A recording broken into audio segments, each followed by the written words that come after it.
ये कांग्रेस पार्टी का एक सांसद बोलता है ओवैसी की जात क्या है, ओवैसी की जमीन क्या है, ओवैसी की दौलत क्या है। अरे सुन, मैं मुसलमान हूं, गयूर मुसलमान हूं।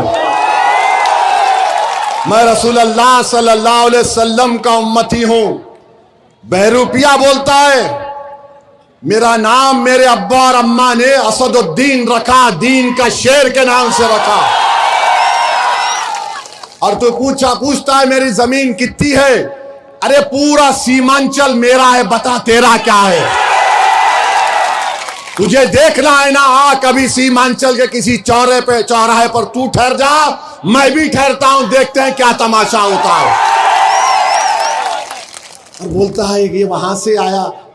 भाई साहब, हमारे अब्बा, कायनात के अब्बा आदम अलैहिस्सलाम को जब अल्लाह ने दुनिया में भेजा तो वो कहां कदम रखे? भारत में रखे। तो अब्बा की जमीन हुई नहीं हुई? अब अब्बा की जमीन में मेरा हक नहीं है तो क्या तेरा हक होगा? जबान का मुकाबला मत करो, सच्चाई को बयान करो। हर कोई मुझसे पूछ रहा है ये क्यों आया, क्यों आया, क्यों आया, हैदराबाद से क्यों आया। मेरे भाई याद रखो, भारत एक आजाद मुल्क है। बिहार और हैदराबाद हमेशा भारत का हिस्सा था और रहेगा। ये जो इनकी सोच है ना, ये जागीरदारों की सोच है, ये समानतावाद की सोच है। तू कौन होता हमारे इलाके में आने का? अरे ये इलाका तुम्हारे बाप का नहीं है, मैं आता था, आता रहूंगा इंशाअल्लाह ताला। अगर तुम्हारे में हिम्मत है तो रोक के दिखा। कोई कहता है कि सिक्योरिटी, अरे निकाल लो सिक्योरिटी। मौत का एक ही दिन है, एक ही वक्त है। ओवैसी दुनिया में आया, ओवैसी और हम तमाम दुनिया में आए तो हम एक ही वक्त मरेंगे, दो वक्त नहीं मरेंगे। बोल कब मारना है, मैं तैयार हूं सीमांचल के लिए मरने के लिए। ये बात मत करो, याद रखो जिंदगी की हैसियत मेरे लिए एक पैर की धूल की तरह है। तुम बार बार बोल रहे सिक्योरिटी, अबे सिक्योरिटी तू रख ले, मुझे क्या करना है उससे। वो कर रहे है यहां के आगे, बिहार को आगे। अरे बिहार नहीं, हिंदुस्तान के कोने कोने में गए हैं। और फिर जब भारत को जरूरत पड़ी तो बहरीन में जाकर भारत की बात की, कुवैत में जाकर बात की, सऊदी अरब में जाकर बात की। अरे तुम्हारी जबान तो, तुम तो गूंगे हो, तुमको एक ही बात आती है, ओवैसी ओवैसी ओवैसी। अबे तुझे घर में मोहब्बत नहीं मिली तो मेरा क्या कसूर उसमें? अबे घर में मोहब्बत नहीं मिली तो हम पे?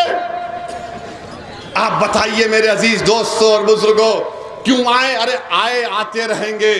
मैंने हमेशा कहा सीमांचल की जनता से, और आज आपके दरमियान में खड़े होकर फिर से दोहरा रहा हूं, अल्लाह जब तक जिंदा रखेगा, मैं तुम्हारी लड़ाई अपनी लड़ाई समझता हूं।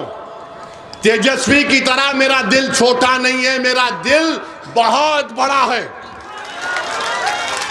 मेरा दिल बहुत बड़ा है। अल्लाह जब तक जिंदा रखेगा, सीमांचल की लड़ाई जारी रहेगी। जब तक सीमांचल से इंसाफ नहीं मिलेगा, हम लड़ते रहेंगे। क्या हम चरमपंथी हैं? बताओ आप। इस मजमे में मैं हजारों ऐसे चेहरों को देख रहा हूं जिनके चेहरे पर दाढ़ी है, सर पर टोपी है। ओवैसी के चेहरे पर भी अल्हम्दुलिल्लाह दाढ़ी है, सर पे टोपी है। तो क्या सब चरमपंथी है?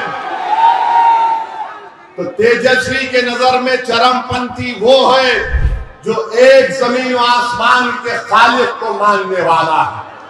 तेजस्वी के नजर में चरमपंथी वो है जो सजदा करके अपनी मस्जिदों को आबाद रखता है। तेजस्वी की नजर में चरमपंथी वो है जो मदरसे बच्चों को कुरान और अहादीस का इल्म सिखाते हैं।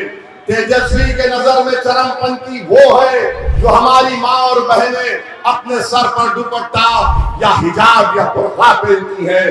तेजस्वी की नजर में चरमपंथी वो है जो सच्चाई को उसके सामने बयान करता है। तेजस्वी के नजर में चरमपंथी कौन कौन नहीं है? कौन नहीं है? वो है जो उसके बाप के सामने आकर सर झुकाए।